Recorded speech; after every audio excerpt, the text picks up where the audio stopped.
नन्ही सी प्यारी सी इठलाती हुई तोतो चैन, अपनी ही दुनिया में मस्त रहने वाली तोतो चैन। ऐसी तोतो चैन की इन दिनों हम एक कहानी सुन रहे हैं और देखते हैं आज के एपिसोड में तोतो क्या हमको सिखाती है या वो क्या सीखती है। तो स्टार्ट करें, चलिए।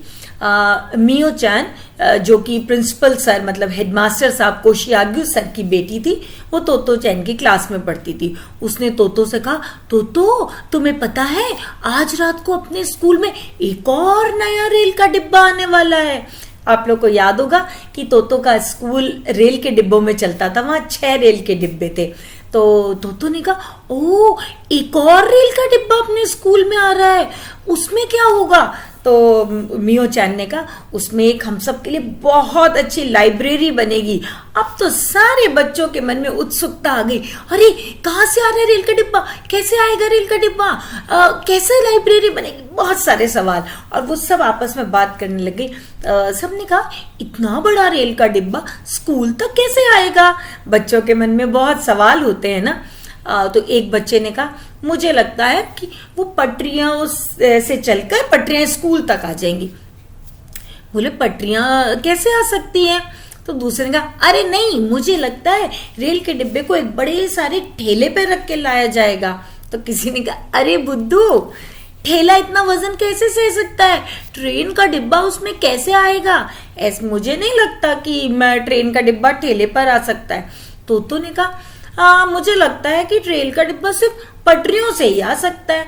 तो किसी ने कहा, पटरियां स्कूल तक कहाँ हैं? क्या पता वो लोग पटरियों को मोड़कर स्कूल तक ले आए।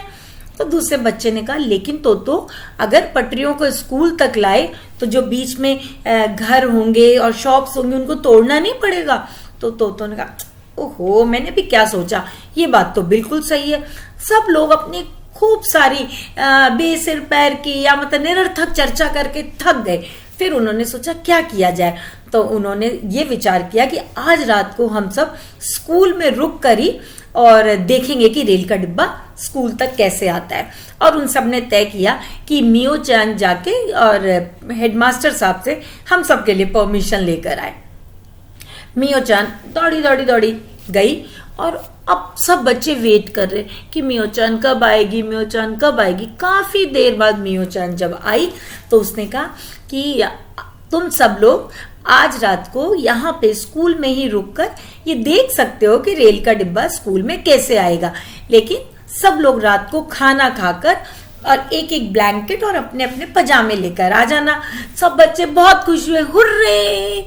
और दिन भर उनका पढ़ने में मन नहीं लगा क्योंकि उन्हें लगा रात को वापस स्कूल आना है हमें।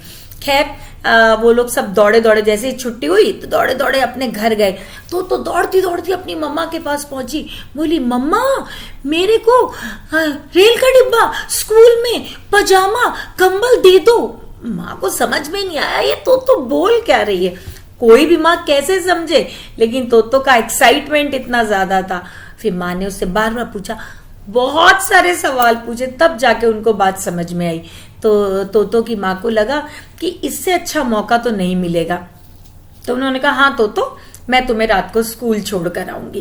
क्योंकि उसकी माँ को पता था कि बच्चे को जितना ज्यादा एक्सपोजर मिलेगा बच्चा उतना ज्यादा सीखेगा, और वो अपनी बेटी के इस एक्साइटमेंट को डाउन भी नहीं करना चाहती थी। खैर रात हुई, खाना वाना खाकर और तोतो की माँ उसको छोड़ने उसके स्कूल गई। वहां देखा तो कुछ बड़ी क्लास के बच्चे भी थे क्योंकि उनको भी खबर लग गई थी, तो वो भी आ गए थे। ऐसे टोटल 10-12 बच्चे वहां आ गए। कुछ बच्चों की मम्मियां उनको छोड़ने आई थी। मम्मियों का भी बहुत मन था कि आज रात को हम स्कूल में ही रुक जाएं, लेकिन प्रिंसिपल साहब ने कहा, नहीं, आप लोग को तो जाना होगा, यहाँ बच्चों को छोड़ जाइए।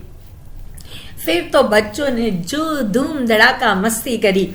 वो लोग सब मस्ती कर रहे थे और उन्होंने सोचा आज रात को हम सोएंगे ही नहीं। लेकिन जब तक वो ये कह पाते कि सुबह जब रेल का डिब्बा आए तो हमें उठा देना, ये कहने तक तो उनको नींद आ गई, क्योंकि दिन भर के इतने थके हुए थे, इतने एक्साइटमेंट में थे कि सब बच्चों को नींद आ गई। और इतने में आवाज आई, आ गया, आ गया। तो एकदम चौंक के उठी क्योंकि उसको पता चल गया था कि स्कूल में रेल का डिब्बा आ गया। सब बच्चे फटाफट उठे और बाहर भागे और उन्होंने देखा कि एक ट्रेलर है। उस टाइम बच्चों कोई बहुत बड़ी बड़ी क्रेन तो होती नहीं थी, तो एक ट्रेलर था, उस पे रेल का डिब्बा था और वहीं जो लाइन डिपो होता है उसका ही कोई ट्रैक्टर उसको खींच के ला रहा था। तो बच्चों को तो मजा आ गया। फिर जो कोशियागी सर थे, जो उनके हेडमास्टर थे, उन्होंने उसमें मतलब वहां पे मजदूरों ने एक रैंप सा बनाया लकड़ी का और उस पे से वो लोग रेल के डिब्बे को उतारने लग गए। कोशियागी सर ने बच्चों को समझाया कि इसे एक लट्ठा कहते हैं, इसे हम रैंप कहते हैं और ये एक मतलब लुढ़काने की शक्ति है कि इस पे लुढ़कता हुआ रेल का डिब्बा यहाँ तक आ जाएगा। इस तरह से कोशियागी सर ने बच्चों को फिजिक्स के बहुत सारे कॉन्सेप्ट समझा दिए। एनर्जी क्या होती है, काइनेस्थेटिक एनर्जी क्या होती है, स्टैटिक एनर्जी क्या होती है। ऐसी पढ़ाई होती थी तोतो के स्कूल में। खैर रेल का डिब्बा जब उतर रहा था तो मजदूर कह रहे थे दम लगा के हाइशा, जोर लगा के हाइशा। तो ऐसा लग रहा था कि मजदूरों की इस आवाज के साथ जो सुबह सूरज निकल रहा था वो ताल से ताल मिला रहा था। और सूरज निकल आया था, सुबह की हल्की हल्की कुनकुनाती हुई सी धूप थी और बच्चों की किलकारियां थी। बच्चों को बहुत अच्छा लग रहा था। और उस रेल के डिब्बे में से जो पहिए थे वो निकाल दिए गए थे और एक जगह खड़ा कर दिया गया। उस रेल के डिब्बे ने भी बहुत सारी जर्नी की थी, बहुत सारे लोगों को अपने डिब्बे में घुमाया था। लेकिन अब उसकी वो यात्रा पूरी हो चुकी थी। अब उस डिब्बे में सिर्फ होगी बच्चों की किलकारियां, बच्चों की चहचहाहट। और इस तरह से रेल का डिब्बा आया और बच्चे तालियां बजा रहे थे, खुश हो रहे थे।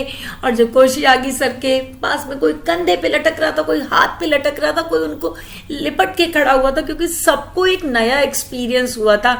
और हेडमास्टर साहब एक बार तो गिरते गिरते बचे, लेकिन फिर वो संभल गए, क्योंकि उन्हें भी बहुत अच्छा लग रहा था बच्चों की इतनी खुशियों भरा चेहरा देख के, उनकी खिलखिलाहट सुनकर। और मुझे ऐसा लगता है कि ये हमारी जो ऑथर है तो उन्होंने जब बड़े होकर अपनी स्टोरी लिखी उसमें लिखा था कि मुझे नहीं लगता उस दिन वाली खुशी कोई भी बच्चा जीवन में कभी भूला होगा। तो आज का एपिसोड हम यहीं खत्म करते हैं। नेक्स्ट एपिसोड में हम सुनेंगे कि तोतो के स्कूल में स्विमिंग पूल कैसे बना और उस स्विमिंग पूल में उन बच्चों ने कैसी शरारतें की। तो आप तोतो चैन की स्टोरी को एंजॉय कीजिए और अच्छा लग रहा हो तो प्लीज़ इसे लाइक कीजिए और आगे भी शेयर कीजिए, क्योंकि इस तोतो चैन स्टोरी में बहुत सारे मैसेजेस हैं टीचर्स के लिए, पेरेंट्स के लिए भी। तो ठीक है, नेक्स्ट एपिसोड में हम फिर मिलेंगे। तब तक के लिए बाय बाय। तोतो चैन से मिलने नेक्स्ट एपिसोड में फिर से आइएगा। Okay bye.